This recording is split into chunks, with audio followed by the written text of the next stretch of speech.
El aire en la recepción de la residencia Girasoles olía a cloro y a una tristeza aséptica, un aroma que se pegaba a la ropa y a los recuerdos. Eran las 11 de la mañana de un lunes, 14 de octubre, una fecha que quedaría grabada en mi memoria no con tinta, sino con el ácido de la humillación. Mi hijo, Andrés, de 45 años, le entregó una carpeta azul al administrador, un hombre de mirada ausente llamado Rodrigo Peña, como si estuviera despachando un paquete en la oficina de correos. Dentro de esa carpeta estaba mi vida, resumida y sentenciada. Verónica, mi nuera, me sujetaba el brazo con una firmeza que disfrazaba de cuidado, pero que se sentía como las garras de un ave de rapiña. Me guió hacia una silla de plástico amarillo, fría e impersonal, el primer mueble de mi nueva jaula. Andrés se inclinó, su colonia cara invadiendo mi espacio, su voz un siseo bajo pero perfectamente audible para la funcionaria municipal que supervisaba el trámite. «Mamá, por favor, no hagas una escena. Es por tu bien». Levanté la vista y lo miré directamente a los ojos, buscando al niño que crié, al joven por el que sacrifiqué mis noches. No lo encontré, solo vi a un extraño con su cara, con la voz apenas un susurro, pero afilada como un cristal roto. Le respondí: «Mi bien no lo decides tú, Andrés». Era una declaración de guerra, aunque en ese momento solo yo lo supiera. Mi ejército era invisible, mis armas aún estaban por forjarse, pero la primera batalla, la de mi propia voluntad, acababa de empezar en esa silla amarilla. La funcionaria, una mujer llamada Silvia Campos, miraba su reloj con una impaciencia que no se molestaba en ocultar. Para ella, yo era un expediente más, un trámite que retrasaba su almuerzo. A nuestro lado, otra familia esperaba su turno, sus miradas clavadas en el suelo, cómplices silenciosos de mi degradación. La humillación pública es un veneno lento. No te mata, pero paraliza cada músculo, cada pensamiento. Sentí sus miradas curiosas y compasivas, una mezcla que me hacía sentir aún más expuesta. En ese momento yo no era Patricia León, excontadora, madre, abuela. Era solo la pobre viejita, un espectáculo lamentable y silencioso que confirmaba sus peores miedos sobre la vejez. Pero el veneno también puede ser un antídoto, y esa dosis masiva de vergüenza estaba despertando algo en mí. La cámara de mi memoria hizo un zoom implacable sobre la carpeta azul que descansaba en el mostrador. Tenía una etiqueta blanca, impresa con una pulcritud ofensiva. Patricia León, ingreso definitivo, 14 de octubre. La palabra definitivo resonaba en el silencio forzado de la sala. Definitivo, como una sentencia de muerte, como el fin de mis rosales, de mi taza de té por la mañana, de la vista del jacarandá desde mi ventana. Era el punto final que ellos habían escrito para mí a la historia, sin consultarme. Pero los contadores somos meticulosos. Sabemos que las cuentas nunca se cierran del todo, que siempre hay un apunte, un anexo, un balance final que aún no se ha calculado. Y yo estaba a punto de empezar mi propia auditoría. Mi mente, en un acto de autodefensa, viajó 30 años atrás, a un cuarto de costura impregnado del olor a aceite de máquina y tela de algodón. Yo, con 46 años, pasaba noches enteras frente a una Singer industrial, mis manos agrietadas empujando metros de tela para pagar la universidad privada de Andrés. Fueron $45,000, cosidos puntada a puntada, sacrificio a sacrificio, durante 15 años de dobles turnos. Él no recordaría el zumbido de esa máquina, ni el cansancio en mis hombros. Solo recordaría el diploma que colgó en su pared, un trofeo que él creía haber ganado solo. ¿Cómo podía el mismo hijo que recibió el fruto de mis manos ahora usarlas para encerrarme? Luego, un recuerdo más cercano. El año 2005, el polvo de la construcción flotando en el aire de mi casa, en la calle Los Fresnos, 221. Usé los $80,000 de la herencia de mis padres, hasta el último centavo, para construir un segundo piso de 60 metros cuadrados. La idea era un nido para Andrés y su futura familia, un espacio propio sobre el cimiento seguro de mi hogar. Quería que tuvieran un comienzo sin deudas, sin las presiones que yo tuve. ¡Qué ironía! Ese nido que construí con amor se había convertido en su puesto de mando, la fortaleza desde la cual planeaban mi exilio. Estaban, literalmente, viviendo sobre los cimientos de mi generosidad mientras cavaban mi tumba, y los abusos más pequeños, las gotas que llenan el vaso hasta desbordarlo. Recuerdo el día que firmé como su aval para un préstamo de $25,000. Era para su primer auto, y su alegría era la mía. Pero en 2015, cuando olvidó pagar las últimas 8 cuotas, el banco no lo llamó a él. Vinieron por mí. Pagué cada centavo, en silencio, para evitarle problemas, para no ser un estorbo. Ese silencio, que yo consideraba un acto de amor maternal, ellos lo interpretaron como debilidad. Fue mi error más grande. Les enseñé que yo siempre estaría ahí para limpiar sus desastres, sin importar el costo para mí. Un permiso tácito para seguir abusando. Mi aislamiento fue metódico. Una demolición pieza por pieza de mi autoridad en mi propia casa. Escuché a Verónica decirle a una amiga por teléfono, con una voz falsamente preocupada: «Ay, es que Patricia ya se le olvidan las cosas. Es un peligro que maneje su propio dinero». Días después, oí a Andrés instruir al plomero: «No, hable conmigo directamente. Mi mamá ya no se encarga de nada de esto». Me convertí en Tiemcienzo, un fantasma en mi hogar, una presencia tolerada pero sin voz ni voto. Y yo lo permití, creyendo que así mantenía la paz familiar. Pero el permiso se acabó hoy, en esta silla de plástico amarillo, bajo la luz fluorescente de mi futuro cautiverio. Ese permiso fue revocado. La humillación no me rompió, me enfocó. De repente, mi mente de contadora, esa parte de mí que ellos habían olvidado, se activó. Empecé a calcular, no con números, sino con acciones. Vi sus rostros, la impaciencia de Andrés, la codicia mal disimulada de Verónica. Él, un corredor de bienes raíces de medio pelo, desesperado por mantener un estatus que no podía pagar. Ella, obsesionada con las apariencias, viendo mi casa y mis ahorros como el combustible para la vida que merecen. Su debilidad era la misma. Una arrogancia monumental que los hacía subestimarme por completo. Creyeron que la vejez me había vuelto tonta. No sabían que solo me había vuelto más paciente. En el camino de vuelta a casa, un silencio tenso llenaba el coche. Fingí una derrota absoluta, mi rostro pegado a la ventana, dejando que una lágrima solitaria rodara por mi mejilla. En una gasolinera, mientras Andrés llenaba el tanque, un trailero de unos 40 años, con manos curtidas y una mirada amable, me vio. Nuestros ojos se cruzaron por un instante. No apartó la mirada con incomodidad, como los demás. Vi en su rostro una compasión genuina, un reconocimiento silencioso de mi dolor. Ese hombre, Bruno Herrera, sin saberlo, se convirtió en la primera grieta en mi resignación, el primer testigo de mi injusticia. Su mirada me recordó que mi dolor era real y que merecía ser defendido. Apenas llegué a casa, mientras ellos celebraban su victoria en voz baja en la cocina, yo me encerré en mi habitación. No lloré. Tomé mi vieja agenda y busqué el número de Clara, mi amiga de toda la vida. Le conté una versión resumida, sin adornos, de lo que había sucedido. Su indignación fue un bálsamo. «Necesito una abogada, Clara», le dije. «No una cualquiera. Necesito a la mejor. A alguien joven, directa, que no le tenga miedo a una pelea familiar». Clara no dudó. Me dio el nombre de Jimena Morales, una abogada de la que se decía que era un tiburón con traje sastre. Esa llamada fue mi primer acto de rebelión.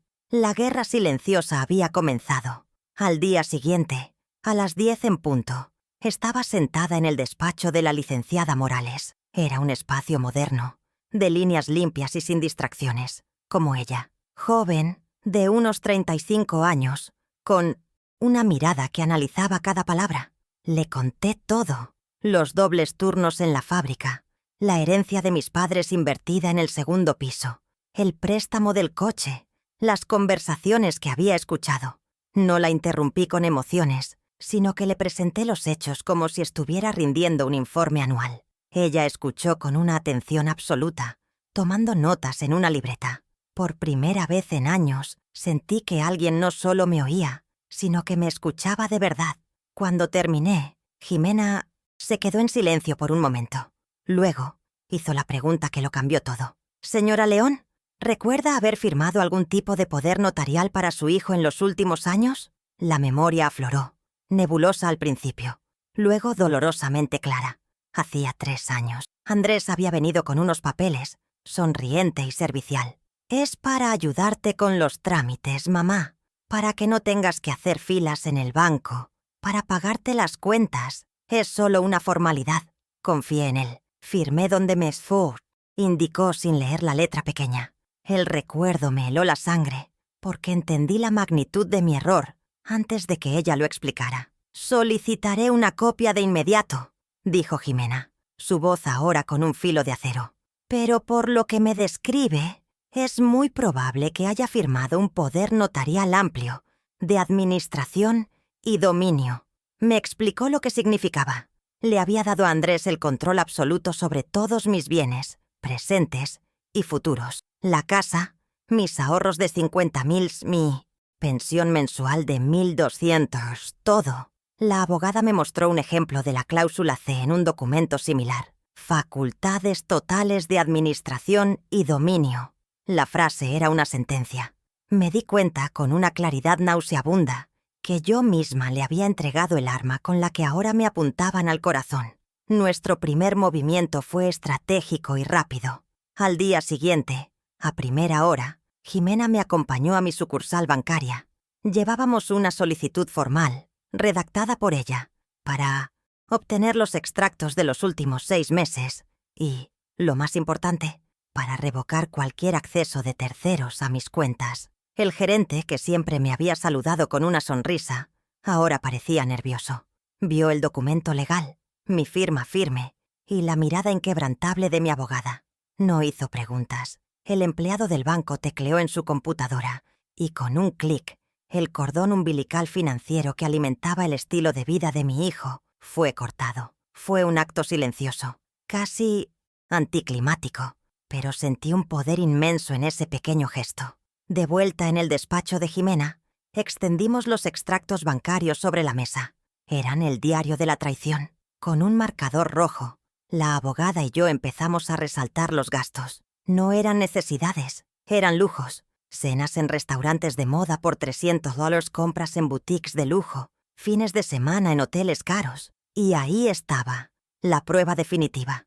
Un pago inicial de $30,000 a un concesionario de autos de alta gama. Era el dinero para el Lincoln Navigator de Verónica. Mi pensión, mis ahorros de toda una vida, estaban financiando su impaciencia y su vanidad. La frase resonó en mi cabeza. Mi vejez estaba financiando su impaciencia. Ya no era una sospecha, era un hecho contable. Tenemos la prueba financiera, dijo Jimena, pero necesitamos una prueba de intención. Algo que demuestre que el ingreso al asilo estaba directamente ligado a la venta de la casa. Me sugirió una idea audaz: grabar una conversación telefónica. Me explicó las implicaciones legales, asegurándose de que actuáramos dentro de los límites de la ley de nuestro estado. El plan era simple. Llamaría a Verónica con el pretexto de preguntar por mi nieto Mateo. La gente, en su arrogancia, a menudo confiesa sus peores intenciones a la persona que más ha dañado, creyéndola derrotada. Y Verónica era, por encima de todo, arrogante. La idea me revolvía el estómago, pero era necesaria. Esa tarde, con el corazón martillándome en el pecho, marqué su número desde mi viejo teléfono Samsung, asegurándome de que la aplicación de grabación estuviera activada. Mi voz sonaba creíblemente frágil y cansada. Hablamos de Mateo, de sus clases, de su equipo de fútbol. Luego, con una estudiada resignación, le dije: «Supongo que Andrés tiene razón. Ya no puedo con la casa». El anzuelo fue tragado de inmediato. La voz de Verónica se llenó de una falsa compasión que era casi obscena. «Ay, Patricia, claro que sí. Es lo mejor para todos. Además, no te preocupes. Con lo del asilo y la venta de la casa, por fin vamos a poder respirar tranquilos». La frase quedó suspendida en el aire, grabada para siempre. Colgué el teléfono y me quedé mirando la pantalla. El archivo de audio estaba ahí, un pequeño ícono que contenía la dinamita que haría estallar su mundo. Lo reproduje una sola vez, para asegurarme. Escuchar su voz, tan llena de alivio ante la perspectiva de mi encierro y su enriquecimiento, Fue doloroso, pero también liberador. Era la prueba irrefutable, la soga que ella misma se había puesto al cuello. Guardé el teléfono como si fuera un tesoro. Su propia voz era la soga con la que se ahorcaría. Pensé, ahora solo me faltaba una pieza en mi rompecabezas. El testimonio de un extraño. La prueba de mi angustia en el momento de la traición. Encontrar a Bruno Herrera, el trailero de la gasolinera, parecía una tarea imposible. ¿Cómo encontrar a un solo hombre en un mar de carreteras y camiones? Pero la memoria de su mirada compasiva me impulsaba. Recordé el logo de la empresa en la puerta de su camión, un águila estilizada. Con esa pista, la licenciada Morales y yo pasamos un día entero investigando. Ella usó sus contactos para acceder a registros de empresas de transporte que operaban en esa ruta específica. La lista era larga y desalentadora, pero la revisamos nombre por nombre, llamada tras llamada, enfrentando la indiferencia y el escepticismo de los despachadores. Después de horas de frustración, decidí cambiar de táctica. Volví a la misma gasolinera. Me senté en una mesa de la cafetería con una taza de café que se enfrió 3 veces, observando cada camión que entraba y salía. Le mostré una foto del logo que había encontrado en internet a los empleados. Uno de los mecánicos más viejos lo reconoció. Me dio el nombre de la empresa y el número de su central en la ciudad. Llamé de nuevo, pero esta vez, en lugar de ser vaga, fui directa. Expliqué que uno de sus conductores, probablemente llamado Bruno, había sido testigo de un incidente grave y que su testimonio era vital para proteger mi hogar de un desalojo injusto. La palabra injusto pareció funcionar. El despachador, un hombre de voz ronca, se mostró más receptivo. Dijo que pasaría mi mensaje y mi número a los conductores que encajaban en la descripción. La espera fue una tortura. Cada vez que sonaba mi teléfono, mi corazón daba un vuelco. Pasaron horas. Cuando ya estaba perdiendo la esperanza, el teléfono sonó. «Buenas tardes. Hablo con la señora Patricia León. Soy Bruno Herrera. Creo que usted me está buscando».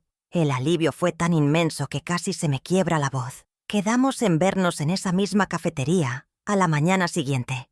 La humanidad, a veces, encuentra el camino. Bruno llegó puntual. Era un hombre corpulento, con la amabilidad grabada en las arrugas alrededor de sus ojos. Recordaba perfectamente la escena en la gasolinera. «Usted lloraba en silencio», me dijo, pero sus ojos gritaban. La oí susurrar algo, como «No es justo, es mi casa». Le conté mi historia, sin omitir detalles. Él escuchaba, asintiendo lentamente, su rostro endureciéndose con indignación en mi nombre. Cuando terminé, sacó un bolígrafo y una hoja de su cuaderno de bitácora. Sin que yo se lo pidiera, escribió una declaración simple y directa, describiendo mi estado de angustia, las palabras que me oyó decir. La firmó y añadió su número de identificación. La humanidad de un desconocido se había convertido en mi prueba más sólida. Con el testimonio de Bruno en mi poder, la última pieza del plan encajó en su lugar. Era sábado por la mañana. Sobre la mesa de mi comedor, donde antes solo había facturas y preocupaciones, ahora descansaba una carpeta de color marrón oscuro, preparada meticulosamente por Jimena. Contenía copias de todo: el poder notarial revocado, el aire en la recepción de la residencia Girasoles olía a cloro y a una tristeza aséptica, un aroma que se pegaba a la ropa y a los recuerdos. Eran las 11 de la mañana de un lunes, 14 de octubre, una fecha que quedaría grabada en mi memoria no con tinta, sino con el ácido de la humillación. Mi hijo, Andrés, de 45 años, le entregó una carpeta azul al administrador, un hombre de mirada ausente llamado Rodrigo Peña, como si estuviera despachando un paquete en la oficina de correos. Dentro de esa carpeta estaba mi vida, resumida y sentenciada.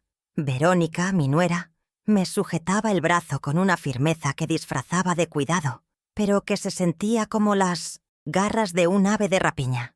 Me guió hacia una silla de plástico amarillo, fría e impersonal, el primer mueble de mi nueva jaula. Andrés se inclinó, su colonia cara invadiendo mi espacio, su voz un siseo bajo pero perfectamente audible para la funcionaria municipal que supervisaba el trámite. «Mamá, por favor, no hagas una escena. Es por tu bien». Levanté la vista y lo miré directamente a los ojos, buscando al niño que crié, al joven por el que sacrifiqué mis noches. No lo encontré, solo vi a un extraño con su cara, con la voz apenas un susurro, pero afilada como un cristal roto. Le respondí: «Mi bien no lo decides tú, Andrés». Era una declaración de guerra, aunque en ese momento solo yo lo supiera. Mi ejército era invisible, mis armas aún estaban por forjarse, pero la primera batalla, la de mi propia voluntad, acababa de empezar en esa silla amarilla de plástico frío. La funcionaria, una mujer llamada Silvia Campos, miraba su reloj con una impaciencia que no se molestaba en ocultar. Para ella, yo era un expediente más, un trámite burocrático que retrasaba la hora de su almuerzo. A nuestro lado, otra familia esperaba su turno, sus miradas clavadas en el suelo, cómplices silenciosos de mi degradación. La humillación pública es un veneno lento. No te mata de inmediato, pero paraliza cada músculo, cada pensamiento. Sentí sus miradas curiosas y compasivas, una mezcla que me hacía sentir aún más expuesta. En ese instante yo no era Patricia León, excontadora, madre, abuela. Era solo la pobre viejita, un espectáculo lamentable y silencioso que confirmaba sus peores miedos sobre la vejez. Pero el veneno también puede ser un antídoto, y esa dosis masiva de vergüenza estaba despertando algo en mí. La cámara de mi memoria hizo un zoom implacable sobre la carpeta azul que descansaba en el mostrador. Tenía una etiqueta blanca, impresa con una pulcritud ofensiva. Patricia León, ingreso definitivo, 14 de octubre. La palabra definitivo resonaba en el silencio forzado de la sala. Definitivo, como una sentencia de muerte, como el fin de mis rosales, de mi taza de té por la mañana, de la vista del jacarandá desde mi ventana. Era el punto final que ellos habían escrito para mi historia, sin consultarme, sin pedir mi consentimiento. Se sentía como el cierre de un libro que aún no había terminado de escribir, una conclusión impuesta por otros que no entendían el valor de cada página anterior. Pero toda historia tiene más de una perspectiva. Aún así, ellos habían olvidado un detalle crucial sobre mí.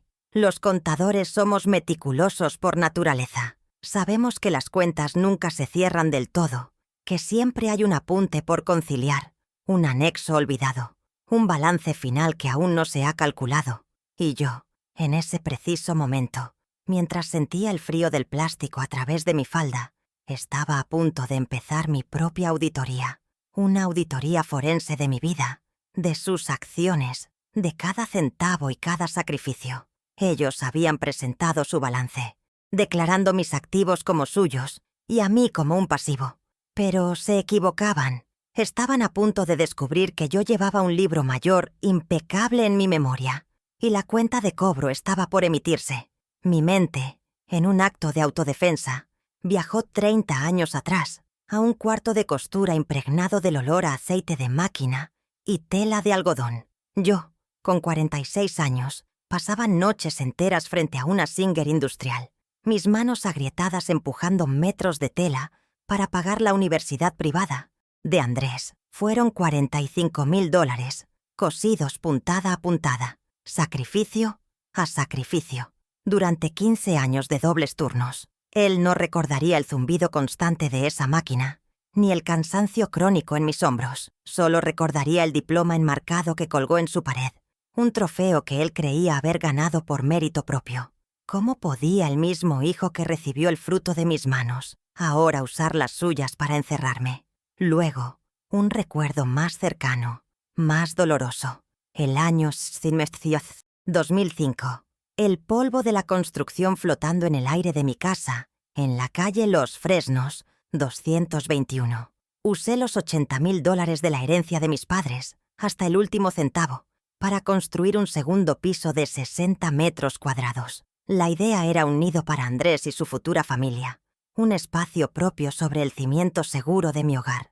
Quería que tuvieran un comienzo sin deudas, sin las presiones que yo tuve que soportar.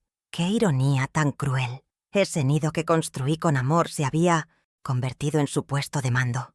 La fortaleza desde la cual planeaban mi exilio. Estaban, literalmente, viviendo sobre los cimientos de mi generosidad, mientras cavaban mi tumba, y los abusos más pequeños, las gotas que llenan el vaso hasta desbordarlo, comenzaron a desfilar por mi mente con una claridad dolorosa.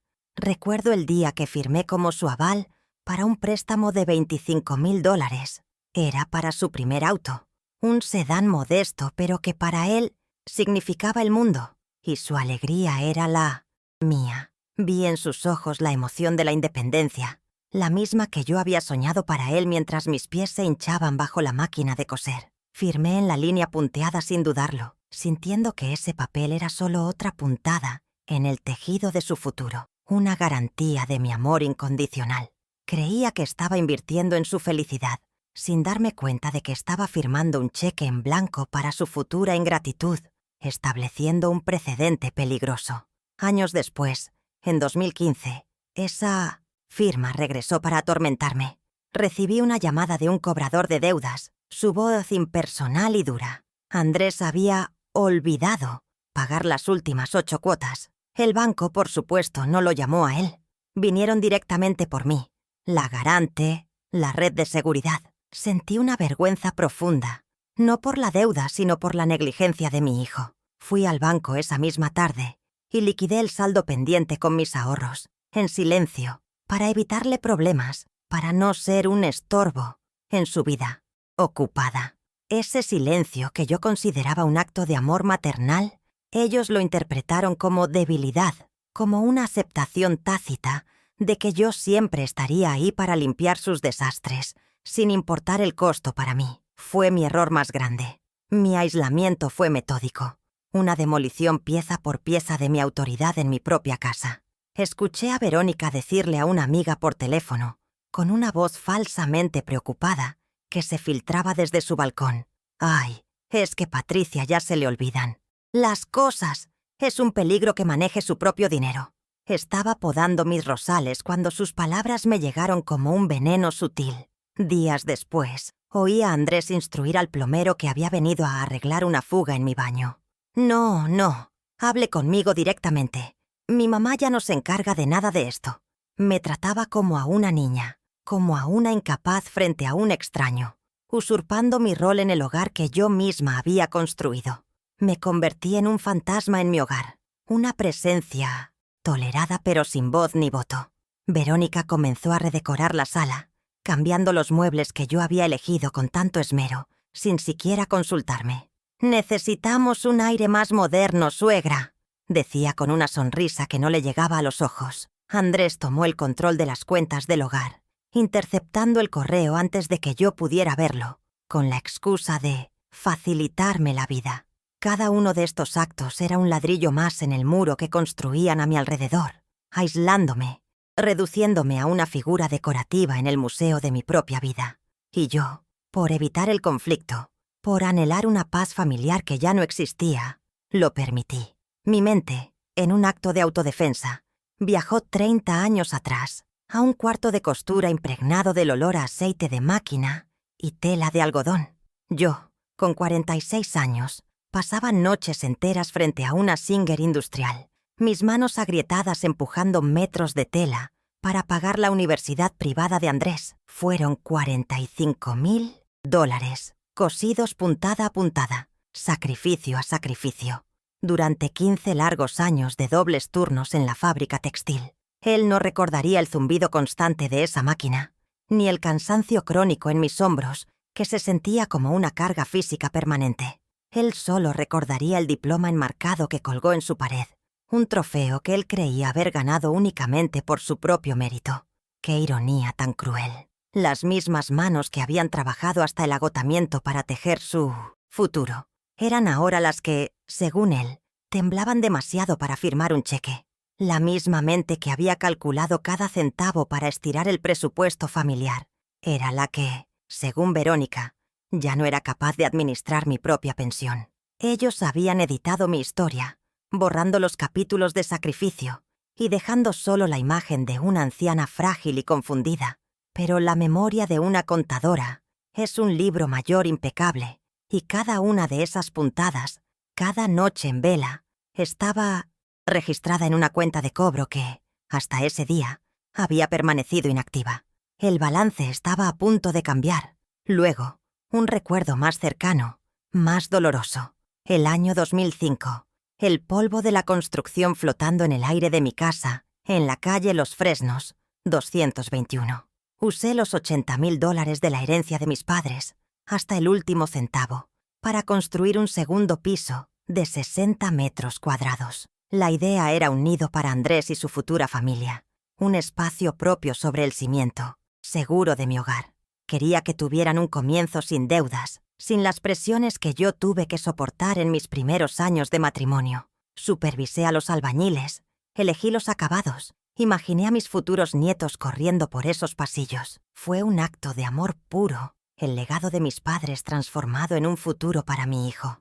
Ese nido que construí con amor se había convertido en su puesto de mando, la fortaleza desde la cual planeaban mi exilio. Estaban, literalmente, viviendo sobre los cimientos de mi generosidad mientras cavaban mi tumba. Desde esas ventanas que yo ayudé a instalar, seguramente miraban hacia mi jardín y veían no a una madre, sino un obstáculo. El espacio que les di para que crecieran como familia se había convertido en la sala de juntas, donde decidieron que yo ya no tenía lugar en mi propia casa. La ironía era tan afilada que cortaba la respiración. La herencia de mis padres, destinada a asegurar mi vejez, estaba financiando el plan para despojarme de ella. La humillación en la residencia Girasoles no me rompió, me enfocó. De repente, mi mente de contadora, esa parte de mí que ellos habían olvidado y descartado, se activó con una precisión helada. Empecé a calcular, no con números, sino con acciones, con consecuencias. Vi sus rostros, la impaciencia de Andrés, la codicia mal disimulada de Verónica. Él, un corredor de bienes raíces de medio pelo, desesperado por mantener un estatus que no podía pagar. Ella, obsesionada con las apariencias, viendo mi casa y mis ahorros como el combustible para la vida que merecen. Su debilidad era la misma, una arrogancia monumental que los hacía subestimarme por completo. Creyeron que la vejez me había vuelto tonta. No sabían que solo me había vuelto más paciente. Al día siguiente, a las 10 en punto, estaba sentada en el despacho de la licenciada Morales. Era un espacio moderno, de líneas limpias y sin distracciones, como ella, joven, de unos 35 años, con una mirada que analizaba cada palabra.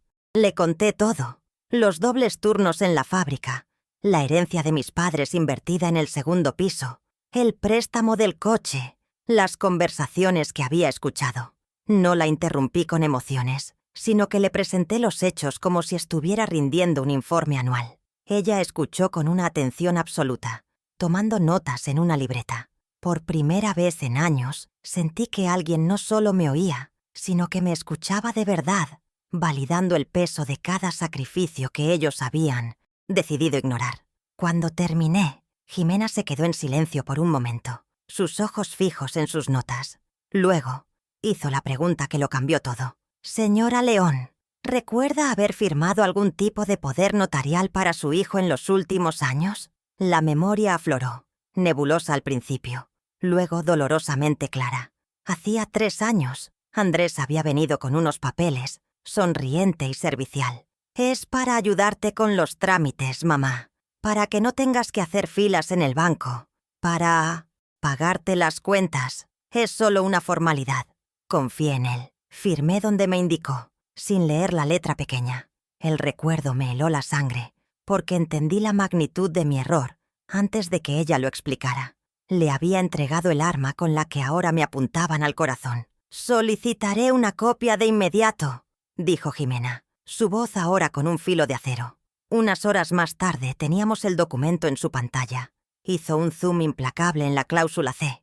Allí estaba, en una jerga legal que no dejaba lugar a dudas, facultades totales de administración y dominio sobre todos mis bienes presentes y futuros. La casa, mis ahorros de $50.000, mi pensión mensual de 1.200. Todo. La abogada me mostró un ejemplo de la cláusula en un documento similar. La frase era una sentencia. Me di cuenta con una claridad nauseabunda que la confianza que les di se había convertido en el contrato de mi encierro. El primer paso era evidente. Necesitábamos saber el alcance del daño que ya habían hecho. Nuestro primer movimiento fue estratégico y rápido. Al día siguiente, a primera hora, Jimena me acompañó a mi sucursal bancaria.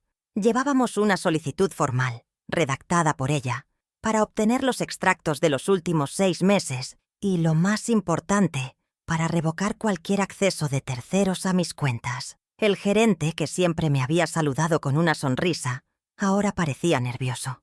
Vio el documento legal, mi firma firme y la mirada inquebrantable de mi abogada. No hizo preguntas. El empleado del banco tecleó en su computadora y, con un clic, el cordón umbilical financiero que alimentaba el estilo de vida de mi hijo fue cortado. Fue un acto silencioso, casi anticlimático, pero sentí un poder inmenso en ese pequeño gesto de control recuperado. De vuelta en el despacho de Jimena, extendimos los extractos bancarios sobre la mesa. Eran el diario de la traición. Con un marcador rojo, la abogada y yo empezamos a resaltar los gastos. No eran necesidades, eran lujos. Cenas en restaurantes de moda por $300, compras en boutiques de lujo, fines de semana en hoteles caros. Y ahí estaba, la prueba definitiva. Un pago inicial de $30,000 a un concesionario de autos de alta gama. Era el dinero para el Lincoln Navigator de Verónica. Mi pensión, mis ahorros de toda una vida, estaban financiando su impaciencia y su vanidad. La frase resonó en mi cabeza. Mi vejez estaba financiando su impaciencia. Ya no era una sospecha, era un hecho contable. Tenemos la prueba financiera, dijo Jimena, pero necesitamos una prueba de intención, algo que demuestre que el ingreso al asilo estaba directamente ligado a la venta de la casa. Me sugirió una idea audaz: grabar una conversación telefónica. Me explicó las implicaciones legales, asegurándose de que actuáramos dentro de los límites de la ley de nuestro estado. El plan era simple. Llamaría a Verónica con el pretexto de preguntar por mi nieto Mateo. La gente, en Milletiem-Tietons, su arrogancia, a menudo confiesa sus peores intenciones a la persona que más ha dañado, creyéndola derrotada. Y Verónica era, por encima de todo, arrogante. La idea me revolvía el estómago, pero era necesaria. La justicia a veces requiere que nos ensuciemos las manos. Esa tarde, con el corazón martillándome en el pecho, marqué su número desde mi viejo teléfono Samsung, asegurándome de que la aplicación de grabación estuviera activada. Mi voz sonaba creíblemente frágil y cansada. Hablamos de Mateo, de sus clases, de su equipo de fútbol. Luego, con una estudiada resignación, le dije: «Supongo que Andrés tiene razón. Ya no puedo con la casa». El anzuelo fue tragado de inmediato. La voz de Verónica se llenó de una falsa compasión que era casi obscena. «Ay, Patricia, claro que sí. Es lo mejor para todos. Además, no te preocupes. Con lo del asilo y la venta de la casa, por fin vamos a poder respirar tranquilos». La frase quedó suspendida en el aire, grabada para siempre. Colgué el teléfono y me quedé mirando la pantalla. El archivo de audio estaba ahí, un pequeño ícono que contenía la dinamita que haría estallar su mundo. Lo reproduje una sola vez, para asegurarme. Escuchar su voz, tan llena de alivio ante la perspectiva de mi encierro y su enriquecimiento, fue doloroso, pero también liberador. Era la prueba irrefutable, la soga que ella misma se había puesto al cuello. Guardé el teléfono como si fuera un tesoro. Su propia voz era la soga con la que se ahorcaría, pensé. Ahora solo me faltaba una pieza en mi rompecabezas, el testimonio de un extraño, la prueba de mi angustia en el momento de la traición, el eco de mi dolor. Encontrar a Bruno Herrera, el tráilero de la gasolinera, parecía una tarea imposible. ¿Cómo encontrar a un solo hombre en un mar de carreteras y camiones? Pero la memoria de su mirada compasiva me impulsaba. Recordé el logo de la empresa en la puerta de su camión, un águila estilizada. Con esa pista, la licenciada Morales y yo pasamos un día entero investigando. Ella usó sus contactos para acceder a registros de empresas de transporte que operaban en esa ruta específica. La lista era larga y desalentadora, pero la revisamos nombre por nombre, llamada tras llamada, enfrentando la indiferencia y el escepticismo de los despachadores. La esperanza comenzaba a flaquear con cada tono de llamada sin respuesta, con cada «no sé de quién me habla». Después de horas de frustración, decidí cambiar de táctica. Volví a la misma gasolinera. Me senté en una mesa de la cafetería con una taza de café que se enfrió 3 veces, observando cada camión que entraba y salía. Le mostré una foto del logo que había encontrado en internet a los empleados. Uno de los mecánicos más viejos lo reconoció. Me dio el nombre de la empresa y el número de su central en la ciudad. Llamé de nuevo, pero esta vez, en lugar de ser vaga, fui directa. Expliqué que uno de sus conductores, probablemente llamado Bruno, había sido testigo de un incidente grave y que su testimonio era vital para proteger mi hogar de un desalojo injusto. La humanidad de un desconocido se convirtió en mi prueba más sólida. La tarde del lunes, al regresar a la casa que pronto dejaría de ser mía, me moví como un autómata. Mientras Andrés y Verónica hablaban en susurros en el piso de arriba, celebrando su victoria, yo preparé mi té de manzanilla en la cocina. El ritual, el simple acto de calentar el agua y oler el vapor, fue un ancla. Con la taza humeante en la mano, me encerré en mi dormitorio. No busqué pañuelos, sino mi vieja agenda telefónica. Marqué el número de Clara, mi amiga de más de 40 años. Mi voz no tembló. Le expuse los hechos con la frialdad de un informe contable. Necesito una abogada, Clara, no una mediadora, una luchadora. Ella entendió. Me dio el nombre de Jimena Morales, y esa llamada, hecha a las 3 de la tarde, fue la primera partida en mi libro mayor de la venganza. El martes a las 10 de la mañana, el despacho de la licenciada Morales olía a café recién hecho y a determinación. Era un espacio minimalista, sin adornos que distrajeran, igual que ella. Me senté frente a su escritorio de cristal y no me presenté como una víctima, sino como una cliente con un caso. Le entregué una carpeta con fechas, cifras y recuerdos. Todo lo que pude reconstruir de memoria en una noche. Hablé de los $45,000 de la universidad, de los 80,000 de la herencia de mis padres, de los 25,000 del préstamo. Ella no me interrumpió, solo asentía, sus ojos inteligentes captando cada detalle, cada injusticia. Por primera vez en años, sentí que mi memoria no era una debilidad, sino un archivo impecable y mi mejor activo. Cuando terminé mi relato, Jimena se quedó en silencio, revisando sus notas. Entonces, su mirada se clavó en mí y pronunció las palabras que desvelaron el mecanismo de la trampa. ¿Firmó usted algún poder notarial para su hijo? El recuerdo me golpeó como una ráfaga de viento helado. Andrés, 3 años atrás, con su sonrisa más encantadora, pidiéndome una firma para facilitarme la vida. Sentí una oleada de vergüenza por mi propia ingenuidad, pero la reemplacé rápidamente por una furia fría y calculadora. Sí, respondí, mi voz firme. Lo hice. Jimena asintió. Lo primero es obtener una copia de ese documento, y luego lo revocaremos. Hoy mismo empezamos a cortar los hilos con los que la controlan. La promesa de acción era más reconfortante que cualquier palabra de consuelo. El FOAM, miércoles por la mañana, a las 9 en punto, entramos juntas al banco. Yo, que siempre había ido sola, me sentía extrañamente poderosa con Jimena a mi lado, su portafolio de cuero como un escudo.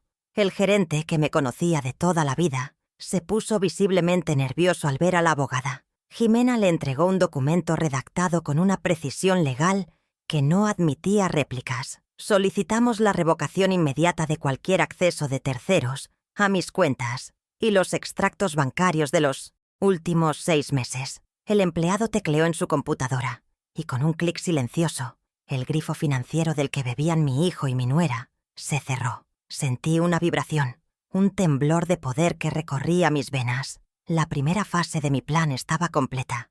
De vuelta en el despacho de Jimena, extendimos las hojas de los extractos sobre la mesa de conferencias. Era el mapa de su codicia, la bitácora de su traición. Con un marcador rojo fuimos subrayando cada gasto suntuoso. Cenas de $300, ropa de diseñador, escapadas de fin de semana. Y entonces, la prueba reina, un pago de $30,000 al concesionario Lincoln, el anticipo del sub de Verónica. Mis ahorros, el dinero destinado a mi tranquilidad, se había convertido en el combustible de su vanidad. La frase de la premisa se materializó frente a mí. Mi vejez estaba financiando su impaciencia. Jimena me miró. Esto es abuso de confianza, Patricia. Y es demostrable. La auditoría había arrojado sus primeros resultados devastadores para ellos. El jueves por la tarde llegó el momento del paso más desagradable. Necesitamos una prueba de su intención de vender la casa, ligada a su internamiento, había dicho Jimena. La idea de grabar a Verónica me repugnaba, pero entendía su necesidad estratégica. A las 6 de la tarde, con el sol poniéndose y tiñendo mi jardín de naranja, tomé mi viejo teléfono Samsung, respiré hondo, invoqué la imagen de la silla amarilla en la residencia Girasoles y marqué su número. Puse en mi voz el temblor de la derrota, la fragilidad que ellos esperaban de mí. Hablé de mi nieto, Mateo, para bajar sus defensas. Luego, con un suspiro estudiado, dejé caer el anzuelo. La trampa estaba preparada y sabía que su arrogancia la haría morderlo sin dudar. «Supongo que tienes razón, Verónica», dije, mi voz un susurro resignado. «La casa es demasiado para mí». Andrés tenía razón. Al otro lado de la línea pude casi oír su sonrisa de triunfo. Su tono se volvió falsamente compasivo. «Ay, suegra, claro que sí. Es lo mejor para todos, ya verás». Hizo una pausa y luego pronunció las palabras que sellarían su destino. «Además, no te preocupes. Con lo del asilo y la venta de la casa, por fin vamos a poder respirar tranquilos». Colgué el teléfono. Miré la pantalla, el pequeño archivo de audio guardado. No sentí alegría, solo una fría satisfacción. Su propia voz era la soga con la que se ahorcaría. Tenía la prueba de intención. Ahora solo me faltaba el testigo de mi dolor. El viernes lo dediqué a una tarea que parecía imposible: encontrar a Bruno Herrera, el tráilero, con el nombre de la empresa de transportes que el mecánico me había dado. Jimena y yo pasamos la mañana haciendo llamadas. Nada. Por la tarde decidí volver a la gasolinera. Me senté con un café, observando, esperando un milagro. Le describí el hombre a una de las cajeras más antiguas. Ella frunció el ceño, y de pronto su rostro se iluminó. «Ah, sí, Bruno. Siempre para aquí los viernes por la tarde en su ruta de regreso». La esperanza, un músculo que creía atrofiado, se contrajo en mi pecho. Esperé 2 horas más, viendo pasar camiones, hasta que reconocí el águila estilizada en la puerta de un tráiler que se estacionaba. Bruno me reconoció al instante. Su rostro, curtido por el sol y el camino, se suavizó al verme. Nos sentamos en la misma cafetería. Le conté mi historia, sin adornos, y él escuchó con una atención que mi propio hijo jamás me había dedicado. Cuando terminé, asintió lentamente. «Recuerdo sus ojos», dijo. Parecía que el mundo se le había venido encima. Sin que yo se lo pidiera, tomó una servilleta de papel y un bolígrafo. Con su letra grande y clara, escribió lo que vio. La señora lloraba en silencio, diciendo: «No es justo, es mi casa». Lo firmó y añadió su número de identificación. La humanidad de un desconocido se había convertido en mi prueba más sólida, un documento más valioso que cualquier escritura notarial. El sábado por la mañana, con todas las piezas en su lugar, ejecuté el movimiento final. Llamé a Andrés. Mi voz era la de una anciana cansada, derrotada. «Hijo, he estado pensando», le dije. «Tienes razón. Quiero hacer las cosas bien, sin más peleas». Le propuse que vinieran a cenar esa noche, para firmar los papeles que hagan falta y que todos estemos en paz. Pude sentir su alivio a través del teléfono, la condescendencia en su voz al aceptar. «Claro, mamá, haces lo correcto». Colgué y miré la mesa del comedor, imaginándola no con platos, sino con pruebas. La trampa estaba puesta. Ellos vendrían esperando una rendición, ansiosos por reclamar su botín. No sabían que el menú ya estaba decidido. Esta noche la cena se serviría fría. El sábado transcurrió en una calma densa y expectante. La casa, que durante semanas se había sentido como una prisión, ahora era mi tablero de ajedrez. No limpié con la resignación de una sirvienta, sino con la precisión de un estratega preparando el campo de batalla. Pulí la mesa del comedor, esa misma sobre la cual firmé tantos cheques para la educación de Andrés, hasta que reflejó mi rostro, sereno y decidido. El olor a cera y a limón llenaba el aire, un aroma limpio y final, como el de un libro de contabilidad cerrado, tras una auditoría exitosa. Cada objeto que tocaba, cada cojín que acomodaba, Era un movimiento calculado. Ellos vendrían esperando una capitulación, sin saber que caminaban directamente hacia un jaque mate del que no había escapatoria. La paz en la casa era el silencio que precede a la tormenta. A las 11 de la mañana sonó el teléfono. Era Verónica. Su voz, usualmente melosa y condescendiente, tenía un filo de irritación. «¿Patricia? Oye, algo raro pasa con la tarjeta. Intenté comprar un vestido y fue rechazada. ¡Qué vergüenza! El sistema del banco debe estar fallando». Sentí una oleada de fría satisfacción. La primera pequeña victoria tangible. Mantuve mi voz en un tono de suave confusión. «Ay, qué extraño, hija. No sabría decirte. A mí la pensión me la depositaron sin problema». Dejé que el silencio se alargara. Un espacio vacío para que su propia arrogancia llenara los huecos. Ella no podía concebir que yo fuera la causa. En su mente, yo era un problema a manejar, no una fuerza a la que enfrentar. «Pues Andrés va a llamar al banco ahora mismo para ponerlos en su lugar», continuó, su tono volviéndose más agudo. «Es inaceptable, con lo que pagamos de comisiones». Escuché en su voz no solo la frustración del momento, sino la ansiedad subyacente de quien depende de un flujo de dinero que no le pertenece. Ella no estaba preocupada por el banco, sino por la interrupción de su estilo de vida financiado. Yo, por mi parte, permanecí en silencio, escuchando el zumbido de mi vieja nevera, un sonido constante y fiable. Dejé que su queja se agotara contra el muro de mi calma. Sabía que la llamada de Andrés sería diferente, pero también sabía exactamente cómo la manejaría. La impaciencia de ellos era mi mejor aliada. Colgué y me dirigí al comedor. Sobre la superficie pulida, coloqué la carpeta marrón que me había preparado la licenciada Morales. No era un arma ostentosa, sino un instrumento de precisión quirúrgica. La abrí y verifiqué su contenido por última vez.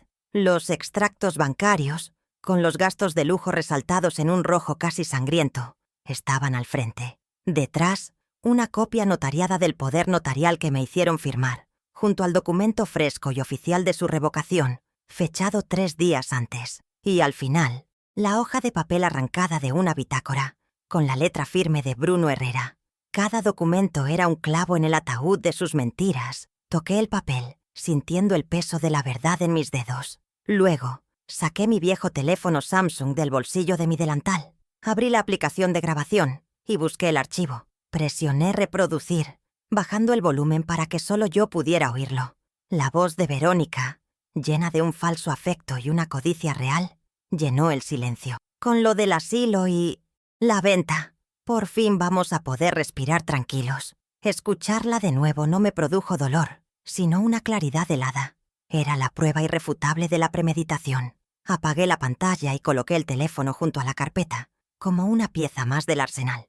Ese pequeño dispositivo, obsoleto para el mundo, se había convertido en el testigo silencioso que expondría su verdadera naturaleza. La tecnología, en manos pacientes, también puede ser un arma de justicia. 1 hora después, el teléfono volvió a sonar. Era Andrés. Su voz ya no era solo irritada. Estaba tensa, confundida. «Mamá, hablé al banco. No me quisieron dar información. Dijeron que la titular de la cuenta, o sea tú, había restringido el acceso a terceros. ¿Hiciste algo?».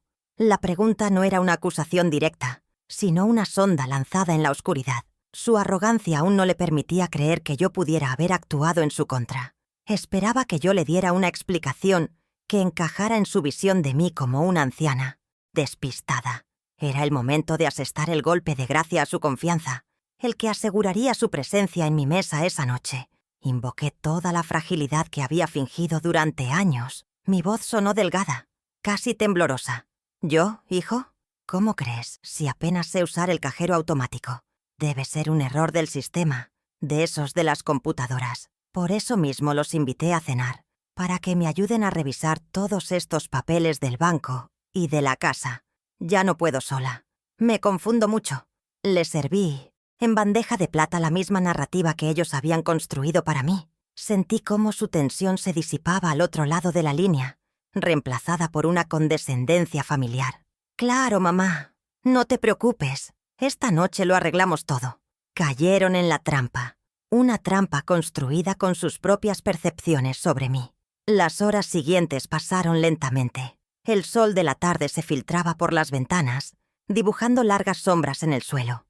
No encendí el horno ni piqué verduras. Mi única preparación culinaria fue poner a calentar la cafetera. El aroma amargo del café recién hecho llenó la cocina. Era el único servicio que ofrecería esa noche. Una dosis de realidad, negra y sin azúcar. Puse 3 tazas sobre la mesa del comedor, junto a la carpeta y el teléfono. La escena no evocaba una cena familiar, sino una junta de disolución de sociedad. Estaba transformando deliberadamente el corazón de mi hogar en un tribunal, y yo sería la única jueza. Antes de que llegaran, me detuve frente a una pequeña mesa en la sala, donde reposaba una fotografía enmarcada. Era de mi nieto, Mateo, sonriendo en su último cumpleaños. Tenía 16 años, y la mirada limpia de quien aún no conoce la traición. Lo observé por un largo momento. Esta batalla no era contra él. Él era una víctima colateral de la ambición de sus padres. En silencio le hice una promesa. Su futuro no se vería manchado por su codicia. Ya había hablado con Jimena sobre la creación de un fideicomiso para su educación, uno que solo él podría tocar al cumplir la mayoría de edad.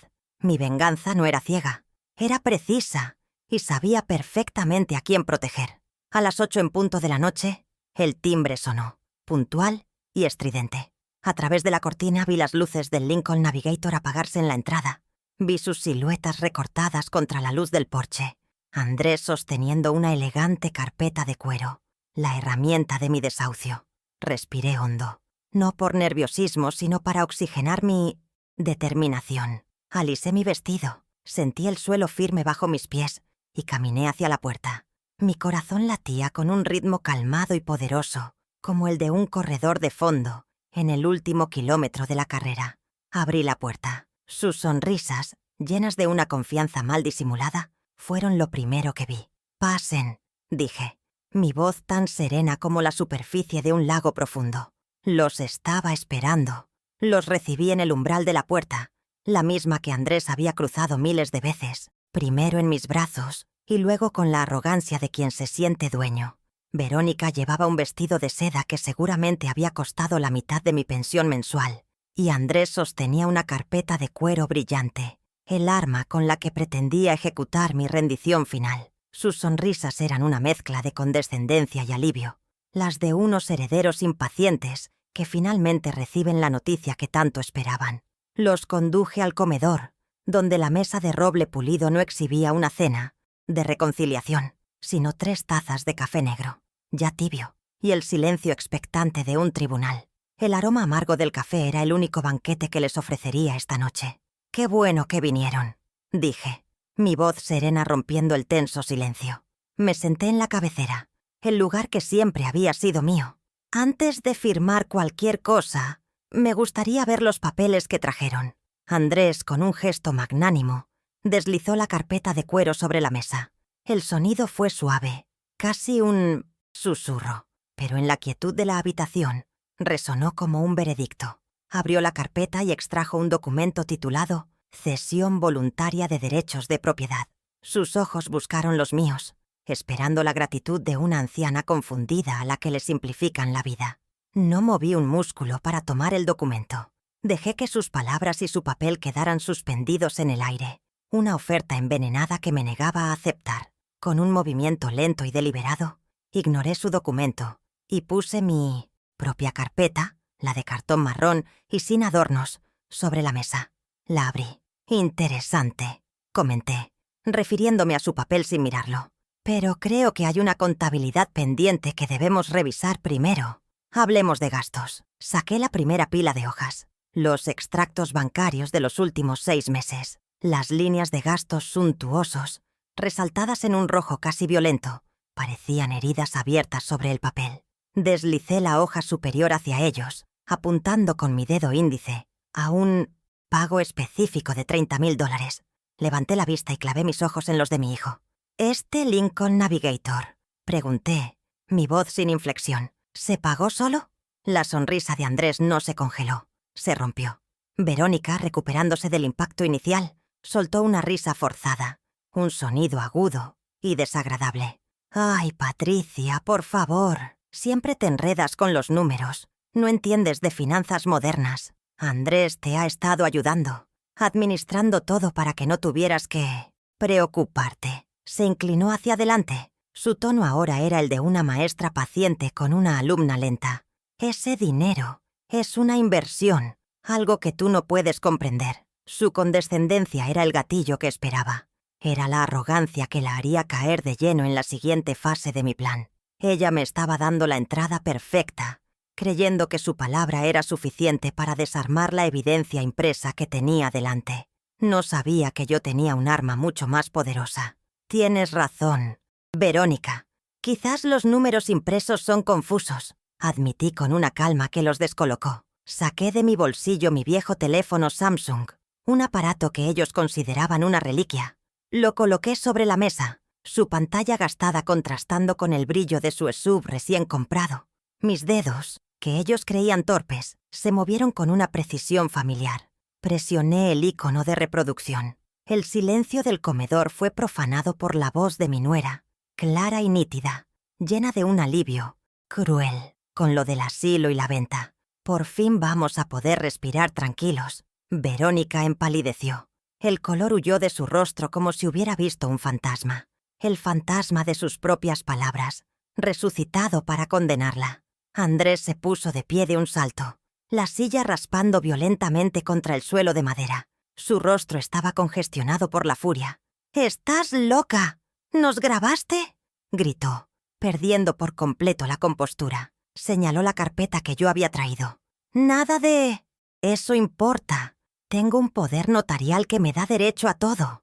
Legalmente, puedo hacer lo que quiera». Su explosión era la confesión final, el reconocimiento de que su autoridad no provenía del amor o el cuidado, sino de un documento legal obtenido con engaños. Era exactamente el punto al que necesitaba llevarlo, el momento en que su arrogancia se convertía en una admisión pública de sus intenciones. Estaba jugando su última carta, sin saber que yo ya había cambiado la baraja.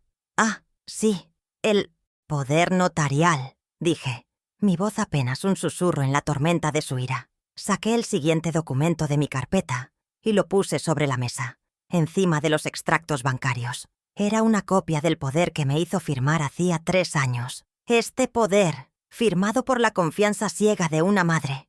Dejé la frase suspendida en el aire. En ese preciso instante, como si un director de escena celestial hubiera dado la señal, sonó el timbre de la puerta. El sonido, nítido y autoritario, cortó la tensión como un cuchillo. Andrés y Verónica se giraron hacia la puerta, sus rostros una mezcla de confusión y un nuevo tipo de miedo. La función privada había terminado. Ahora entrarían los testigos oficiales. Fui a abrir la puerta. En el umbral estaban la licenciada Jimena Morales, impecable en su traje sastre oscuro, y a su lado, un hombre mayor de aspecto severo, con un maletín de cuero. Un notario público. Su presencia transformó instantáneamente mi comedor en una sala de audiencias. «Buenas noches», dijo Jimena, su voz profesional llenando el espacio. «Lamento la interrupción, pero tenemos unos asuntos legales que atender». Entraron y se quedaron de pie junto a la mesa, su mera existencia cambiando el equilibrio de poder de forma irreversible. Andrés se quedó mudo, su furia evaporada y reemplazada por una pálida comprensión. Verónica parecía haberse encogido en su silla, su vestido de seda de repente, una mortaja demasiado cara. El público había llegado para el acto final. Jimena no perdió el tiempo. Colocó su portafolio sobre la mesa y extrajo un sobre sellado.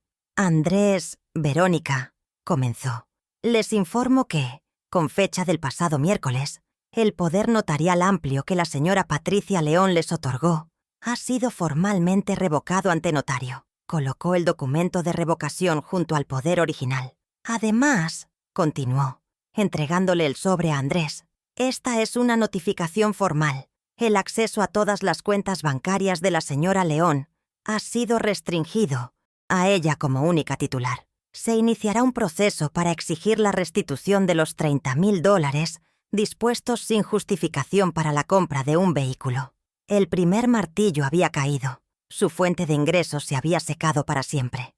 El notario, hasta entonces en silencio, Dio un paso al frente. Abrió su maletín y sacó otro documento oficial. «Señor León, señora Salas», dijo con voz grave, «en mi calidad de notario público, les entrego esta notificación de cese de comodato.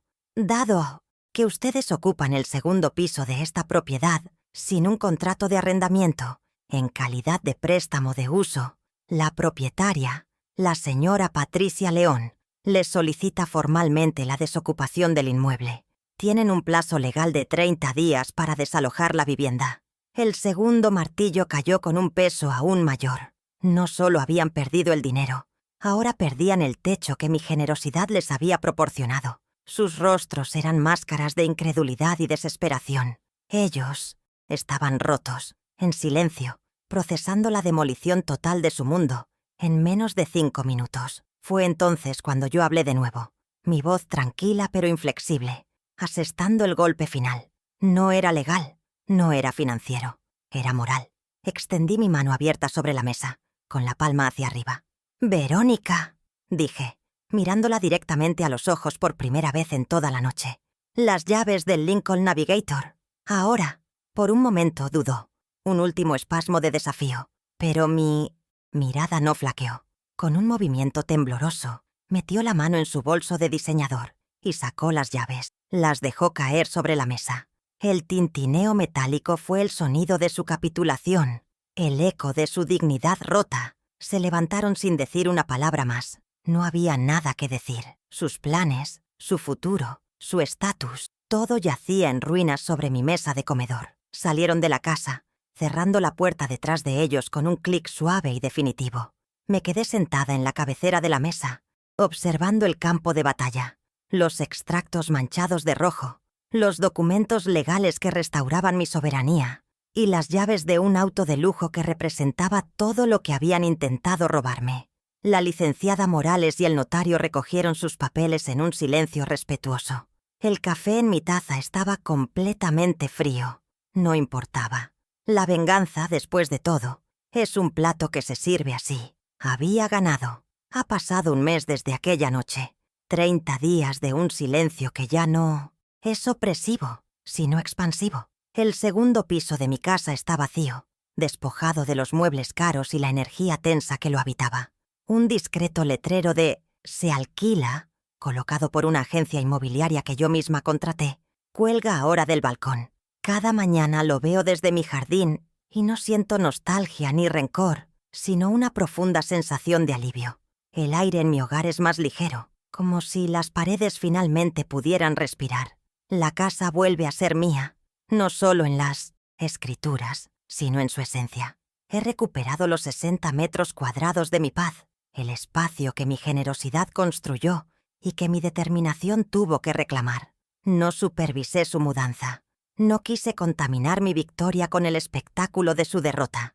La licenciada Morales se encargó de coordinar todo con sus abogados, estableciendo un calendario estricto y sin contacto. Solo entré al apartamento del segundo piso una vez que estuvo completamente vacío. El eco de mis pasos sobre el suelo de madera era el único sonido. Olía a productos de limpieza, un aroma neutro que borraba cualquier rastro de su perfume caro y sus ambiciones fallidas. Recorrí las habitaciones desnudas, no buscando recuerdos, sino confirmando una ausencia. Fue un acto de purificación, un ritual para cerrar ese capítulo doloroso y asegurarme de que ninguna sombra de su presencia quedara anclada a mi hogar. La comunicación con Andrés y Verónica es ahora un desierto de formalidad, un intercambio de correos electrónicos entre abogados. El proceso para la restitución de los $30,000 del vehículo sigue su curso legal, un goteo lento pero inexorable de consecuencias. Ya no hay llamadas, ni mensajes, ni visitas forzadas. He levantado un muro, no de ladrillos, sino de límites claros y firmes. Me informan que se mudaron a un apartamento mucho más pequeño, al otro lado de la ciudad. Una consecuencia directa de la vida que ya no pueden permitirse. Su caída no me produce alegría, sino una serena confirmación de que la realidad tarde o temprano siempre presenta su factura, y la de ellos estaba largamente vencida. Mi mayor preocupación era mi nieto, Mateo. No quería que él pagara el precio de la codicia de sus padres.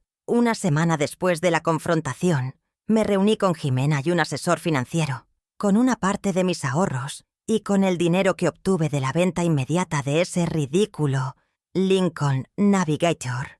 Establecí un fideicomiso educativo a su nombre. Los fondos están blindados, inaccesibles para cualquiera, y solo él podrá disponer de ellos al cumplir los 18 años, exclusivamente para financiar su universidad o iniciar un negocio.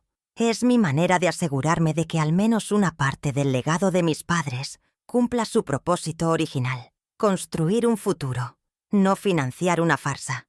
Mi amor por él es lo único que ha salido intacto de este naufragio. Mi rutina se ha transformado. Los martes y jueves por la mañana asisto a un taller de jardinería en el Botánico de Metz, la ciudad. He vuelto a conducir mi viejo auto, sintiendo el placer simple de la autonomía, de decidir si giro a la izquierda o a la derecha, sin tener que pedir permiso. He retomado el contacto con viejas amigas, como Clara, con quienes ahora almuerzo una vez por semana. Hablamos de libros, de plantas, de la vida, no de quejas. Me he dado cuenta de que durante años mi mundo se había encogido hasta caber en los estrechos límites que mi hijo y mi nuera me habían impuesto. Ahora, cada día, empujo esas paredes un poco más lejos, redescubriendo a la mujer que era antes de convertirme solo en mamá. Esta mañana, como tantas otras, salí a mi jardín. El sol de otoño calentaba mis hombros mientras podaba mis rosales. El chasquido metálico de las tijeras era un sonido nítido y satisfactorio, un acto de cuidado y de eliminación de lo que ya no sirve. Cada rama seca que cortaba era una pequeña metáfora de lo que había hecho en mi vida. Estaba quitando el peso muerto para permitir que floreciera lo nuevo, lo sano. El aroma de la tierra húmeda y de las rosas llenaba el aire. Era el perfume de mi libertad, un aroma que yo misma había cultivado con mis propias manos, primero con sacrificio y ahora, finalmente, con una merecida soberanía sobre mi propio terreno. Mientras guardaba mis herramientas, sonó mi teléfono. No reconocí el número, pero una intuición me hizo contestar. «Señora Patricia, soy Bruno Herrera. Solo llamaba para saber cómo estaba». La voz amable y profunda del tráilero fue como un bálsamo. Le conté brevemente que todo estaba en orden, que había recuperado mi casa y mi tranquilidad. No necesité entrar en detalles. Él pareció entenderlo todo. «Me alegro mucho, señora. A veces, la gente buena solo necesita un pequeño empujón para recordar lo fuerte que es». Su llamada, un simple gesto de decencia humana, de un casi desconocido, significó más para mí que años de afecto fingido. Colgué el teléfono con una sonrisa genuina, la primera en mucho tiempo. Entré a la cocina y, en lugar de preparar mi habitual té en una taza cualquiera, abrí la vitrina del comedor. Saqué la vieja vajilla de porcelana de mi madre, la que Verónica siempre había descrito como anticuada. Elegí la taza más delicada, con sus pequeñas flores azules pintadas a mano, y me serví un té de jazmín. Sostenerla entre mis manos, sentir su calor y su fragilidad, fue un acto de rebelión silenciosa. Cada sorbo era una declaración de principios. Mi gusto, mis objetos, mis recuerdos, ya no estaban sujetos a la aprobación de nadie. Estaba reclamando no solo mi casa, sino cada pequeño detalle que la convertía en un hogar. Mi hogar. He aprendido a apreciar el silencio de una manera nueva. Antes, el silencio en esta casa era una señal de que estaba sola, de que me habían dejado al margen. Era el sonido de mi invisibilidad.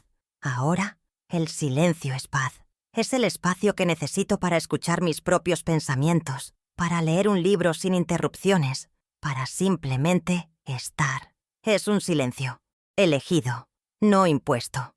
Descubrí que el poder no siempre reside en la voz más alta, sino a veces en la calma de quien ya no necesita gritar para ser escuchada. Mi tranquilidad se ha convertido en mi fortaleza más impenetrable, una muralla que ninguna manipulación puede volver a cruzar. A veces, desde la ventana de mi sala, veo pasar a otras mujeres de mi edad, caminando despacio, a menudo acompañadas por sus hijos. Me pregunto cuántas de ellas están librando batallas silenciosas, cuántas han cedido terreno poco a poco, en nombre de una paz familiar, que es solo una tregua armada.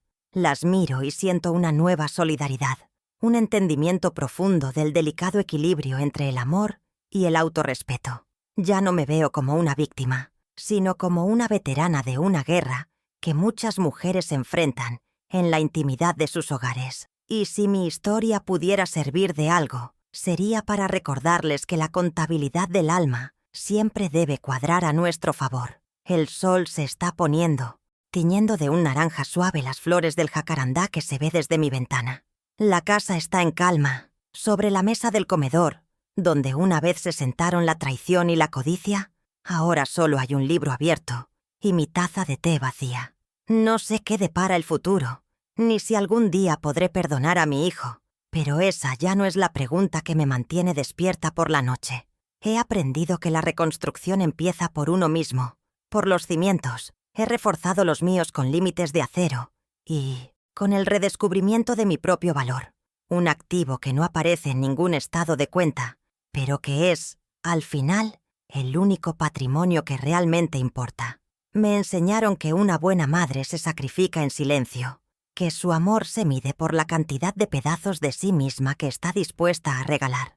Yo viví bajo esa ley durante décadas, creyendo que mi anulación era la prueba de mi devoción, pero me equivoqué. En el frío de una silla de plástico, bajo la luz fluorescente de mi propia humillación, finalmente entendí la verdad.